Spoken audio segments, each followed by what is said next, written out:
Guess who gets to get saved from space yet again? You got it, it's Matt Damon. Similarly to Interstellar, The Martian features Matt Damon playing as an astronaut Mark Watney, who is on a space mission on Mars. One normal Martian day took a turn for the worse when a severe storm took the crew by surprise, and that's when unlucky Mark Whitney got hit by a giant piece of flying debris and was presumed dead by his teammates. So without a choice, the crew performed an emergency takeoff, stranding Mark on Mars all alone. But, to everybody's gleeful surprise, Mark survived the storm. Oxygen level critical.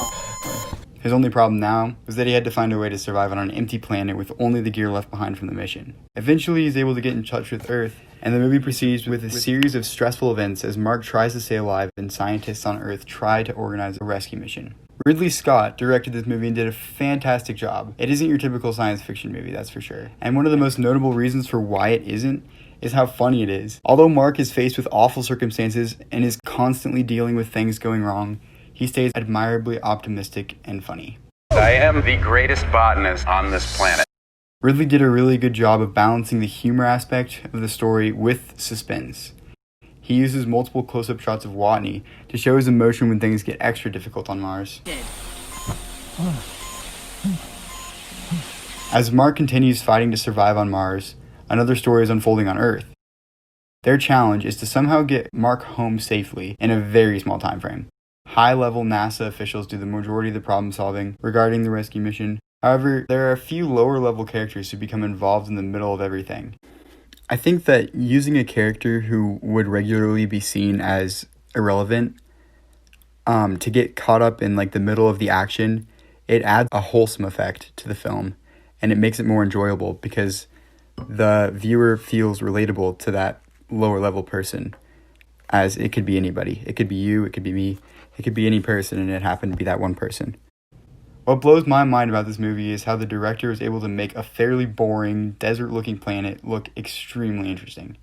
I would not expect such a thrilling movie to be about a man stranded in isolation 50 million miles away from the nearest human on Earth.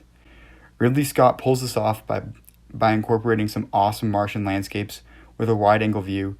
He's able to make Mars look very dramatic and cool-looking.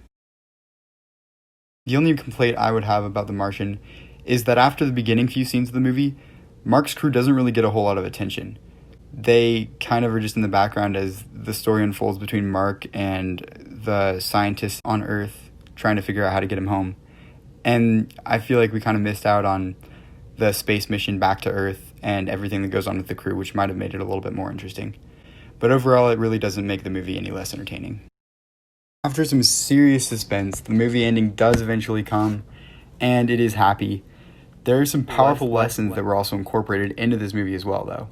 The first one would be the way a large group of people were able to come together to save Mark's life. It's really inspiring to see the results that come from teamwork like this. Another really powerful lesson is best said by Matt Damon himself. At some point, everything's going to go south on you. Everything's going to go south, and you're going to say, this is it. This is how I end. Now, you can either accept that, or you can get to work. That's all it is. You just begin.